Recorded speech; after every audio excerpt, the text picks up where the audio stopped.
Here we are, literally about in the middle of the ocean. Look sexy.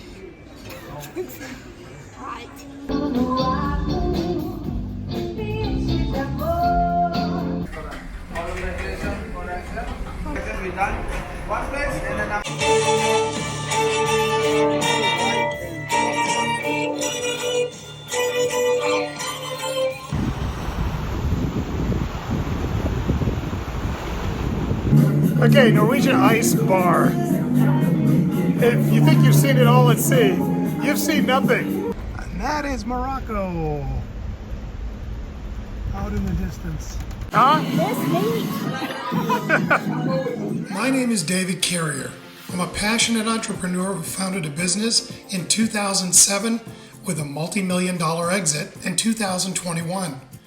I've been a global sales manager, manufacturer, CEO, private pilot, and now I'm semi-retired. My daughter Stephanie is a former NBA employee turned successful real estate agent. In early 2023, we started QuantumFly Capital Group, a real estate investment firm specializing in multifamily investments. More than anything, we're here to show you that retirement is not as far away as you think. And we want to help you get there. Please don't forget to like and subscribe if you enjoy the videos.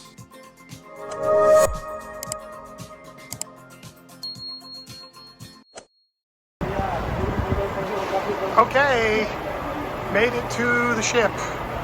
Here we are, Norwegian Epic.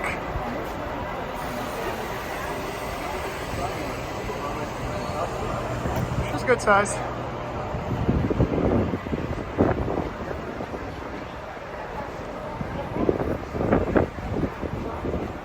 How you feeling?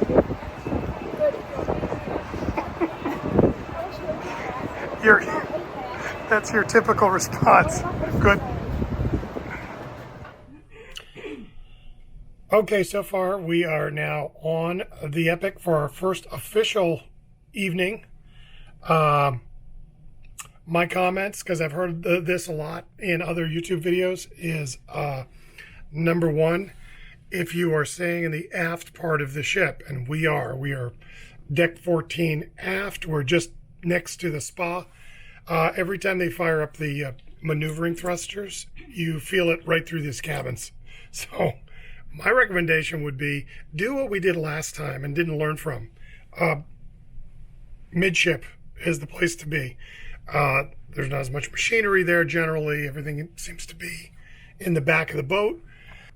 In a lot of these ports, the ship has to use maneuvering thrusters to stay in place. They can't drop an anchor because the anchor does damage to the sea bottom, and these are pretty big anchors. So just be aware of that if you go on Epic.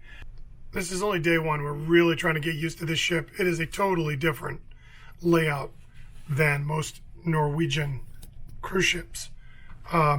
Usually the breakfast is in the back of the aft part of the ship. This one is in the front part of the ship. There aren't very good north and south hallways in this ship. If you go down a level, then you are literally walking forever until you find the other stairway.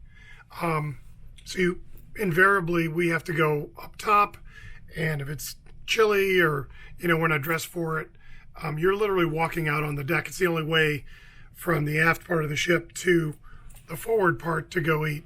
So just keep that in mind if you're on the Epic. I will list this video as the review of the Epic. So if any of you decide to sail on her, you'll at least have that information. Good. This is what's considered an old ship, 2007, if you can believe that. But I think that's why it doesn't have all the new flavor and flair of the new ships. But again, this is what's important. The people. It has the Norwegian crew, and they're there every morning at the Garden Cafe with a smile on, greeting you with the hand sanitizer to washy-washy. And so that really is the one element that you cannot you have to build that element. You can't just, it just doesn't happen, you know. So hats off to Norwegian for doing that. Like I said, I will say, Norwegian, stop being skimpy. Provide different benefits to people in other cabins, like thermal suite, things like that. I think that would be beneficial, because if you provide it, I'm probably gonna do it. By the way, the cost for the thermal suite for the trip, now this is probably a good deal, but how often are you going to use it? It's $380, it's almost $400 per person to have access to the thermal suite throughout the cruise. I think that's just a little bit too much. You know, maybe if it was half that much, I would consider paying it, but $400 is just too much. So hopefully Norwegian's watching this. I'll tag them, and they're getting some feedback. But other than that, we've had a great time on Epic. It's been a great journey, great people, great help, great Norwegian crew on this ship, and a really impressive captain that knows how to dock.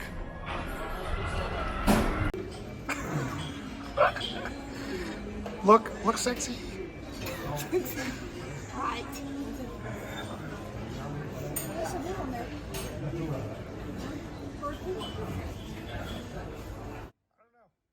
Oh.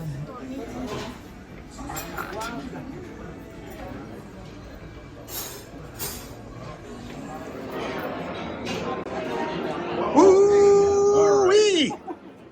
Here we go. Into the fridge. Just near it for 1 minute. Thank you. Oh, it's just this is why it's 4 at a time. That's all that'll fit in this room. Oh, baby. Here we go. Ready? Okay, here with the ice bar.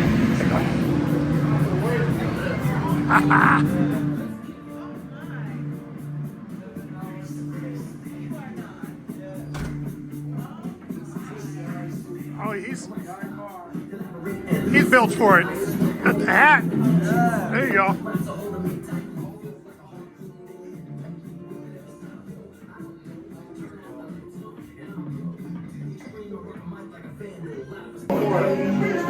What kind? Stay at the beach. Oh, sex on the beach. Day on the beach.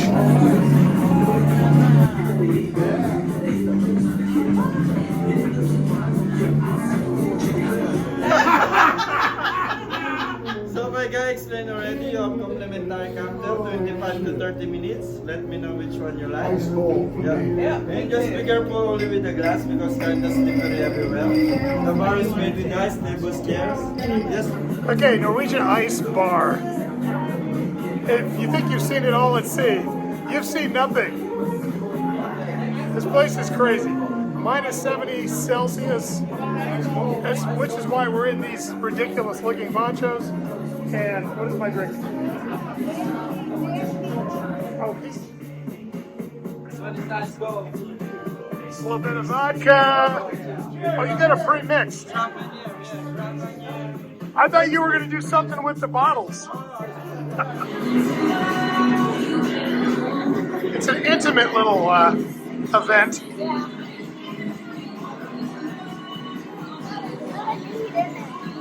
Huh? This neat. That's pretty neat. This is not your jam, though. It is, everything in here is literally sculpted out of ice. Even the tables. You got some Skyy Vodka inside the table. In the bar.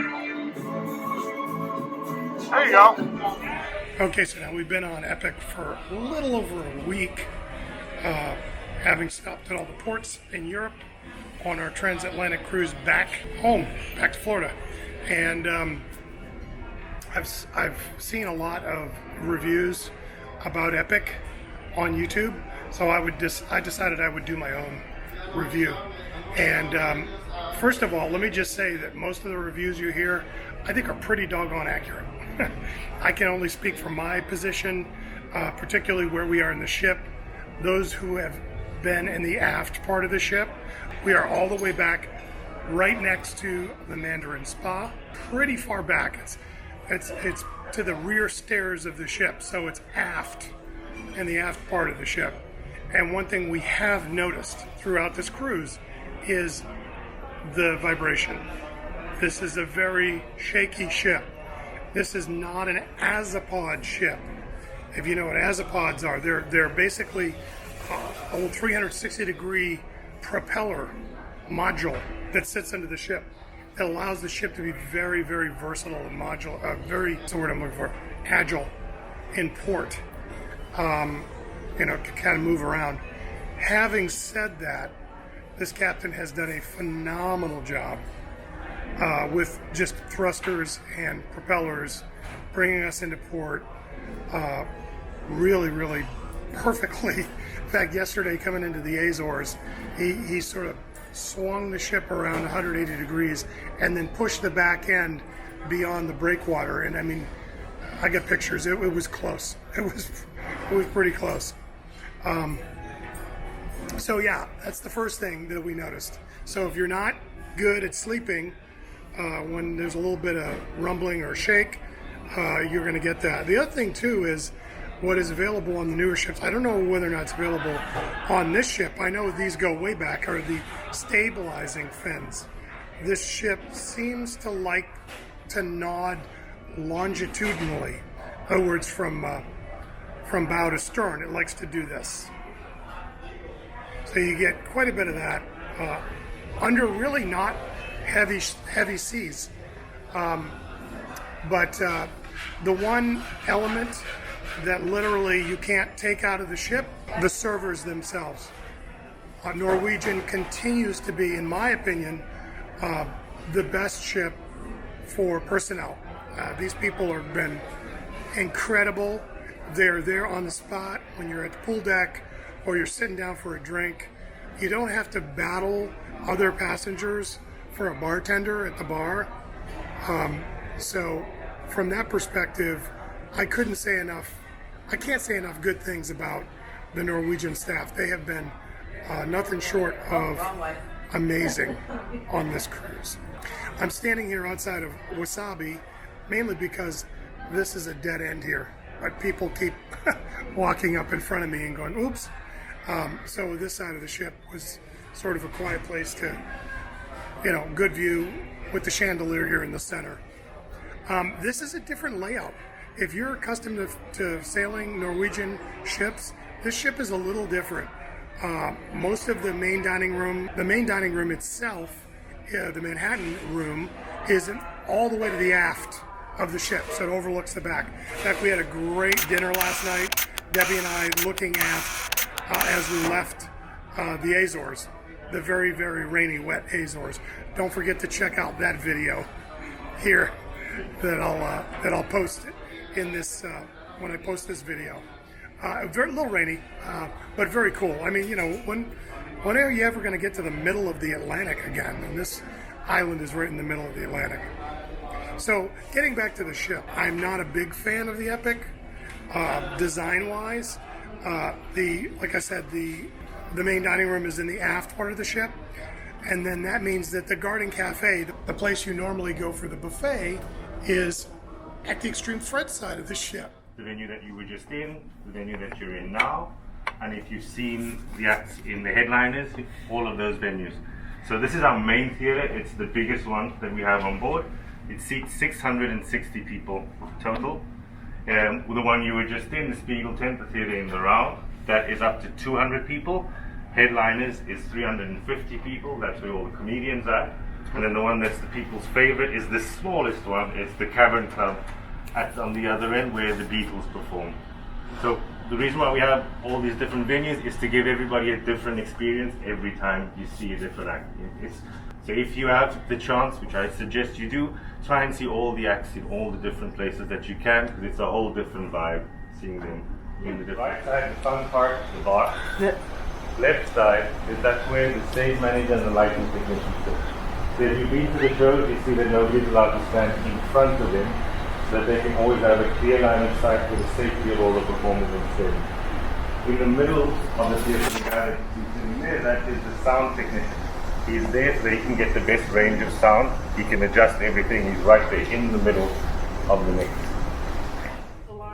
systems do you get per hour? A lot. We hear them. We see them. A lot. Yeah. But this is actually good because you get signals and then you know stats. You know the stats, yeah.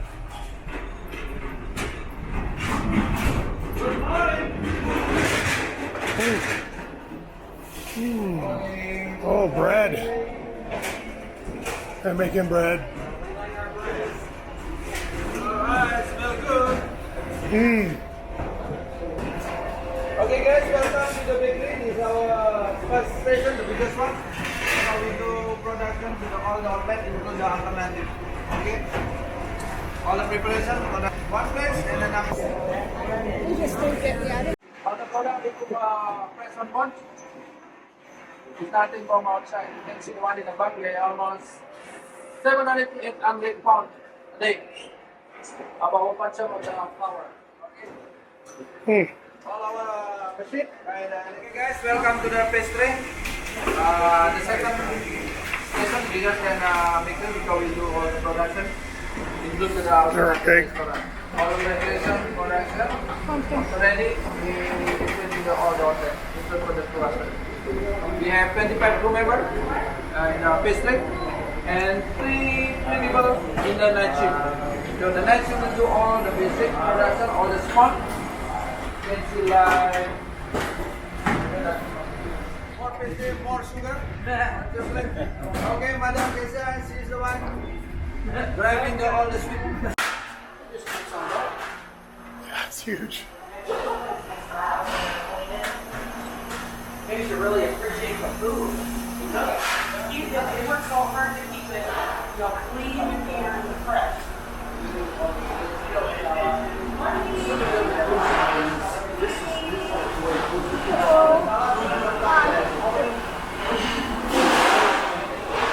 Yes.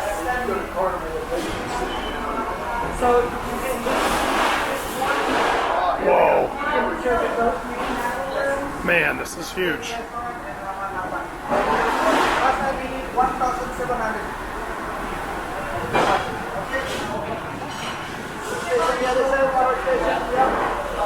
Pasta station. Guys, good morning!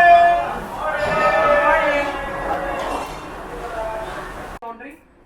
It is for the guests, for the linen, and for the crew as well, for the crew uniforms. So we do have a separate laundry for the crew, for their personal belongings. So it's going to be one deck down more, but this is the main laundry. It is responsible for everyone, like for the guests, for the crew uniforms, and for all the linens. Yeah. So we have a laundry master sir here. 4/7.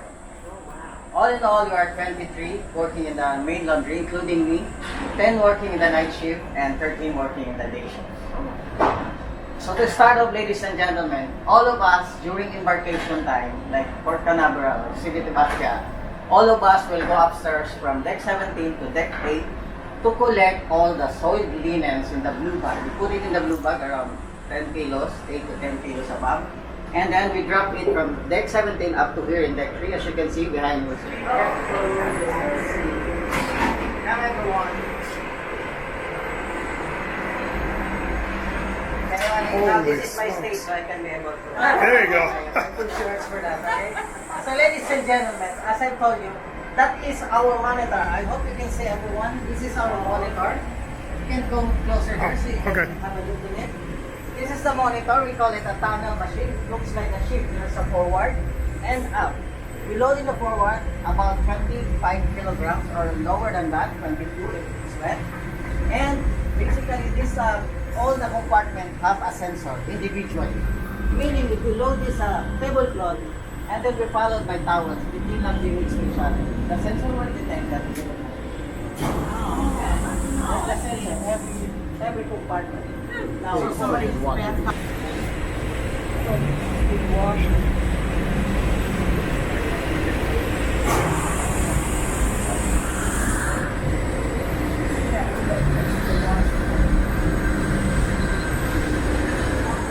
Process the clothes for the guests and staff and process for around 4,000 guests plus 1,600 staff and crew. We're able to process it. And this is what we call a tagging machine. The tagging machine, we have to tag individually on the hardest part on stitches, so it will not cause a damage, and it's easy for us to recognize which cabin number these shirts. So, ladies and gentlemen, this is what we call a mangler machine. Actually, that is a robot, but apparently we have to call the attention to the electrician shore side to be able to fix that one.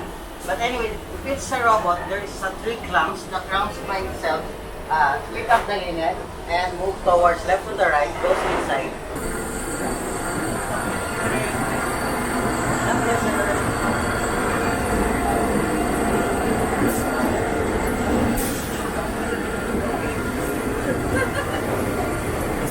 Secret sheets. And the sensor also bouncer the light, the grill on with that, and not with the content and right. Oh wow. Why not that, guys? The captain or the staff captain, they stand, they operate while we talk. So basically, that's the same equipment where we have in the main cockpit. So the same equipment is going to be minimized at here. So whenever we approach the port, all the controls will be shifted from here to here. And then from here, the captain or the staff captain, they are one who docks the ship. So we have the same system on the other side. Oh, okay. So which will be the same.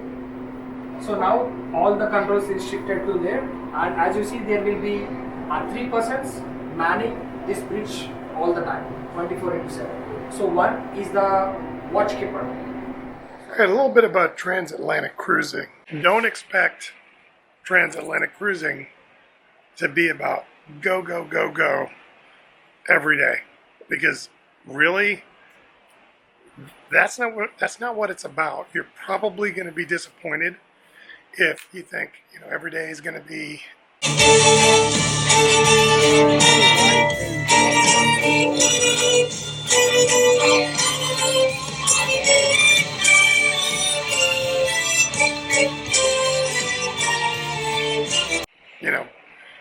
go to the bar. Ready! Or, hit the dance floor.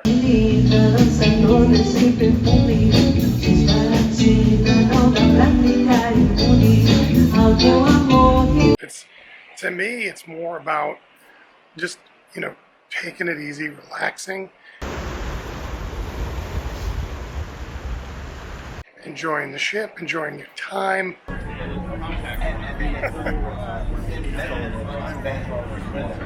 Enjoying the silence from the outside world. I think that's probably what we're getting out of this cruise, more than just the party scene.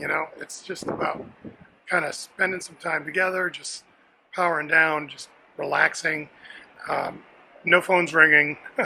You're off grid out here in the middle of the Atlantic. So don't come on a transatlantic cruise if you're not prepared for that, because there are going to be long periods where you can just kind of sit on the ship somewhere, maybe get a book. I'm reading the Elon Musk biography, and much like the Jobs biography, written by the same gentleman, is incredible, phenomenal, interesting. I really love those kind of books, and get a lot out of reading them. So find yourself a good book, find yourself something to do. But really, this is about taking your brain and just kind of shutting it off or shutting it down for a little while and just kind of re-energizing. So those of you who are thinking of doing a transatlantic cruise, yes, there are going to be other people out here. In our case, there's quite a few on the ship, but it's really more about relaxation and just kind of enjoying life, and good food. That helps too, and good service. So here we are, literally about in the middle of the ocean. See behind me, middle of the Atlantic, and just steaming our way, probably in a southwesterly direction toward Florida. Just beware when you get on a transatlantic cruise.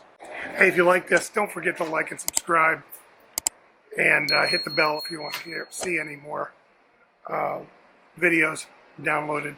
Hopefully you're enjoying this review of Epic, and review of the repositioning cruise, our first one here on Norwegian.